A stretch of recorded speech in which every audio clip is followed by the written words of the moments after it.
चलिए बड़ी खबर का रुख कर लेते हैं। थाईलैंड ब्रह्मोस मिसाइल खरीदने पर कर रहा गंभीर विचार। जी हां, हम बात करें थाईलैंड की। थाईलैंड ने कहा है कि इसे चीन विरोधी कदम के रूप में ना देखा जाए। इंडो पैसिफिक के बदलते सुरक्षा समीकरणों के बीच में हमारे यह मंथन है। संतुलित विदेश नीति के तहत रक्षा क्षमता बढ़ाने की तैयारी दर्शकों है। फिलीपींस के बाद भारत की ब्रह्मोस को मिल रही है वैश्विक मांग। रक्षा सहयोग में भारत थाईलैंड संबंधों को मिल सकता है नया आयाम, नई पहचान।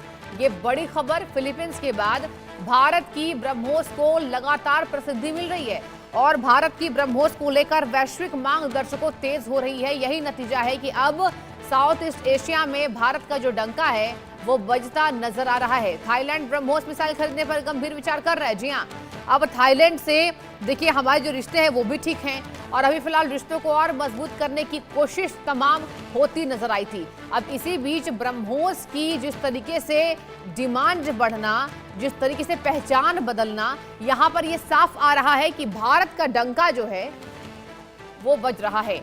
और संवाददाता प्रगति त्रिपाठी भी मेरे साथ इस खबर पर जुड़ गई हैं। प्रगति, देखिए बहुत बड़ी बात है कि अब थाईलैंड भी विचार कर रहा है ब्रह्मोस को लेने के लिए, क्या कहेंगी? विशेषकर भारत की स्वदेशी डिफेंस मैन्युफैक्चरिंग और मिसाइल एक्सपोर्ट को लेकर अब थाईलैंड की तरफ से दिलचस्पी दिखाई जा रही है। रिपोर्ट के मुताबिक थाईलैंड भारत की ब्रह्मोस सुपरसोनिक क्रूज मिसाइल को हासिल करने में इंटरेस्ट दिखा रहा है। हालांकि ये साफ करना जरूरी है कि थाईलैंड के साथ अभी ब्रह्मोस की कोई फाइनल प्रोक्योरमेंट डील अनाउंस नहीं हुई है। फिलहाल बात इंटरेस्ट और संभावित प्रोक्योरमेंट को लेकर है।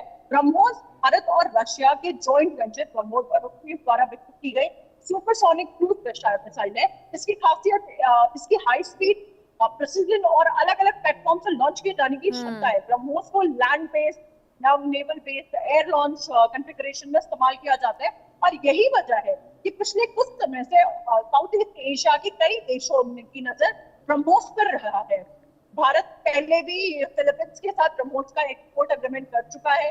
इसके बाद वियतनाम के साथ मिसाइल सप्लाई डील की अधिकृत पुष्टि भारत के डिफेंस सेक्रेटरी ने की थी। वहीं इंडोनेशिया के साथ भी ब्रह्मोस सप्लाई को लेकर एग्रीमेंट सामने आ चुका है।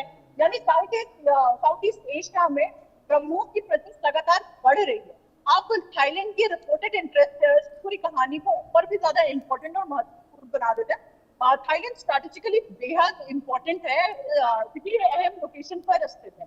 गल्फ ऑफ थाईलैंड और वाइडर इंडो पैसिफिक रीजन में इसकी जो ग्राफिकल पोजीशन मैरीटाइम सिक्योरिटी के लिहाज से बहुत ज्यादा इंपॉर्टेंट बनाती है। ऐसे में अगर थाईलैंड भविष्य में ब्रह्मोस को प्रोक्योर करता है तो यह सिर्फ एक डिफेंस परचेज नहीं होगा, बल्कि भारत और थाईलैंड के बीच स्ट्रैटेजिक और डिफेंस कॉपरेशन को भी एक नया डायमेंशन मिल जाएगा। भारत के लिए इसकी अहमियत इसलिए भी ज्यादा है क्योंकि न्यू दिल्ली पिछले कई वर्षों से डिफेंस एक्सपोर्टर के तौर पर अपनी पोजीशन को मजबूत करता आ रहा है। और एक समय था जब भारत ग्लोबल डिफेंस मार्केट में मुख्य रूप से एक बड़ा आर्म इंपोर्टर माना जाता था, लेकिन इस पिक्चर को बदलने में देर नहीं है और ये बदल रही है क्योंकि भारत डोमेस्टिक डिफेंस प्रोडक्शन बढ़ाने के साथ साथ अपने missile system, artillery system, helicopter और डिफेंस प्लेटफॉर्म को भी फ्रेंडली कंट्रीज के साथ एक्सपोर्ट करने पर अब जोर दे रहा है। ब्रह्मोस इस पूरी डिफेंस एक्सपोर्ट स्ट्रैटेजी का एक प्रमुख और बहुत ही इंपॉर्टेंट एग्जाम्पल बन चुका है। फिलीपींस के बाद वियतनाम और इंडोनेशिया में बढ़ती एक्सेप्टेंस और अब थाईलैंड की इंटरेस्ट यही संकेत देती कि साउथ ईस्ट एशियन कंट्रीज जो है इंडियन एयर डिफेंस टेक्नोलॉजी को एक सीरियस ऑप्शन के तौर पर देख रही हैं। और इसके पीछे सिर्फ मिसाइल की कैपेबिलिटी ही फैक्टर नहीं है। सृष्टि, भारत और जो साउथ ईस्ट एशियन नेशंस हैं उनके बीच पिछले कई वर्षों में डिफेंस और मैरीटाइम सिक्योरिटी कॉपरेशन बहुत ज्यादा बढ़ता आ रहा है। इंडियाज एक्ट ईस्ट पॉलिसी और इंडो पैसिफिक स्ट्रैटेजी के तहत एशियन कंट्रीज के साथ स्ट्रैटेजिक एंगेजमेंट को काफी इंपॉर्टेंट और काफी इंपॉर्टेंस दी जा रही है। इनफैक्ट ऐसे में डिफेंस एक्सपोर्ट इस रिलेशन का एक और नया पिलर बन जाएगा। और थाईलैंड की अगर हम बात करें तो उसके लिए ब्रह्मोस जैसी मिसाइल सिस्टम में इंटरेस्ट का मतलब है मैरीटाइम और कोस्टल डिफेंस कैपेबिलिटीज को मजबूत करने का।